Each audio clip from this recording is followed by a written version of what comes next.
आप जुड़े हुए हैं जीएम एजुकेशन से। कल से मालूम है कि त्रिपुरारी झा के नेतृत्व में अधिकतम एज रिलैक्सेशन की मुद्दा पर संघर्ष करते आ रहा है 4 साल से। हम लोग आए हुए हैं इस क्रम में पटना के जाने माने अधिवक्ता नाम सर जगजीत रोशन जी, और उनसे जो हम लोगों ने सलाह लिया है कि जो सीटीटी अभ्यर्थी को बिहार सरकार एज रिलैक्सेशन नहीं दे रही है जो अधिकतम उम्र वाले को, जबकि एसटीटी अभ्यर्थी को दिया जा रहा है, नियोजित टीचर को दिया जा रहा है। तो हमारे साथ एक सुपौल के अभ्यर्थी हैं पंकज झा, वो भी आए हुए हैं और इस चिलचिलाती हुई धूप में उम्र की तमन्ना, सरकारी नौकरी बनने के लिए तमन्ना रखे हुए हैं। क्यों निराश करना चाहती है बिहार का शिक्षा विभाग और बिहार सरकार, इस बात पर हम अधिवक्ता से बात करेंगे। सर, सीटीटी अभ्यर्थी की जो लड़ाई है उसमें अधिकतम उम्र सीमा में एज रिलैक्सेशन नहीं दे रहा है, सबको नहीं कर रहा है। इसमें सर आप किस आधार पर इनको जीत दिलाइएगा? जहाँ तक हमारा मानना है, जो नियमावली बनी थी 2012 में, उसके बाद जो बहाली हुई, अगले 2019 में जो बहाली हुई, उसमें 2012 के नियमावली के हिसाब से बहाली हुई और उसमें 10 साल का एज रिलैक्सेशन दिया गया है। यानी जितने लोगों हैं सबको मौका दिया गया कि वो एग्ज़ाम पास होने के बाद उस चयन प्रक्रिया में शामिल हो सके। लेकिन जो 2019 के बाद सीटीईटी पास किए हैं, उन लोगों को न कभी एग्ज़ाम कंडक्ट हुआ है, न कभी सिलेक्शन प्रोसेस में मौका मिला है, जो कि बिहार सरकार के सामान्य प्रशासन विभाग के नोटिफिकेशन के अनुकूल नहीं है, जो कि गलत है, असंवैधानिक है। तो वैसे अभ्यर्थी जो कि सीटीईटी पास किए हैं, उनको जिस तरह स्टेट एग्जामिनेशन पास करने एसटीईटी की तरह समान ट्रीट किया जाए और समान बेनिफिट दिया जाए और उन लोग को भी चयन प्रक्रिया में कम से कम एक मौका मिले, इसके लिए हम लोग माननीय उच्च न्यायालय में रिट याचिका दायर कर रहे हैं। और ये हमारा संभावना है कि ये इस केस में बहुत अच्छे ग्राउंड पे केस है और हमें उम्मीद है कि इन अभ्यर्थियों को न्याय संगत परिणाम मिलेगा माननीय उच्च न्यायालय। आपने कहा है कि असंगत है, असंवैधानिक है, और एक आपने उदाहरण दिया कि हेमोपैथी वाले को मैंने दिलाया था।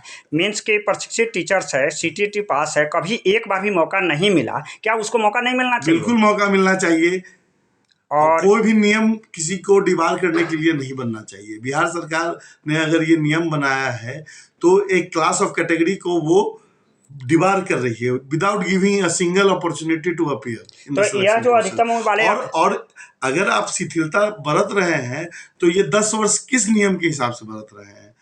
अगर बरतना है तो सबको ध्यान में रखते हुए सबको मौका मिलना चाहिए। अब बताइए, कहीं का क्या नया अभ्यर्थी पूछ रहा है प्रदेश का सवाल कि एक तरफ एसटीटी अभ्यर्थी को आप दे रहे हैं पूर्ण रूप से एज रिलैक्सेशन, नियोजित टीचर को दे रहे हैं पूर्ण रूप से एज रिलैक्सेशन, गेस्ट टीचर को दे रहे हैं एज रिलैक्सेशन, लेकिन सीटीटी अभ्यर्थी के साथ अन्यायपूर्ण क्यों रवैया है?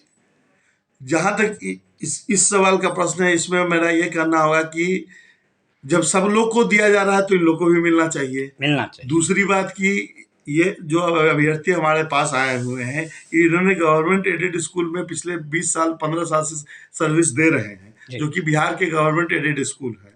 तो जब आप नियोजित टीचर को दे रहे हैं तो ये भी शिक्षा विभाग से जुड़े हुए हैं और शिक्षा प्रदान कर रहे हैं। तो इस तरह से 3 पॉइंट बनता है। इस तरह 3 पॉइंट, एक तो कार्यरत टीचर ये भी हैं, दूसरा आज की एसटीटी को मिला तो इनको मिलना चाहिए, और यह अभ्यर्थी हुआ है जिनको एको बार मौका नहीं मिला तो निश्चित तौर पर मिलना चाहिए। उनको निश्चित समान प्रशासन विभाग के नोटिफिकेशन, जो कि बिहार सरकार का समान प्रशासन विभाग का 2006 का नोटिफिकेशन है, और ये नोटिफिकेशन सिर्फ इस पर्पज से लाया गया था कि हर साल बहाली की प्रक्रिया नहीं होती है। जब हर साल बहाली की प्रक्रिया नहीं होती है, आप 5-5 साल 10-10 साल के बाद बहाली कर रहे हैं, तो उस 10 साल में बहुत ऐसे लोग हैं जो कि मैक्सिमम एज पार कर जाते हैं। तो उन लोगों के भी राइट को ध्यान में रखते हुए बिहार सरकार को उनको भी ये रिलैक्सेशन शिथिलता देनी चाहिए। तो यह अभ्यर्थी सर आशा रखता है कि कल से कोर्ट खुलने वाला है, तो कब तक इसकी सुनवाई की पहली संभावना कब तक आ जाएगा? अब चूंकि अभी तो ऑनलाइन फाइलिंग होती है, हाँ। तो कल, अभी तक तो पोर्टल ही बंद है, हाँ। तो ऑनलाइन पोर्टल कल खुलेगा, तो मेरा प्रयास होगा कि यथाशीघ्र कल से परसों तक इस रिट पिटीशन को माननीय उच्च न्यायालय में फाइल कर दिया जाए।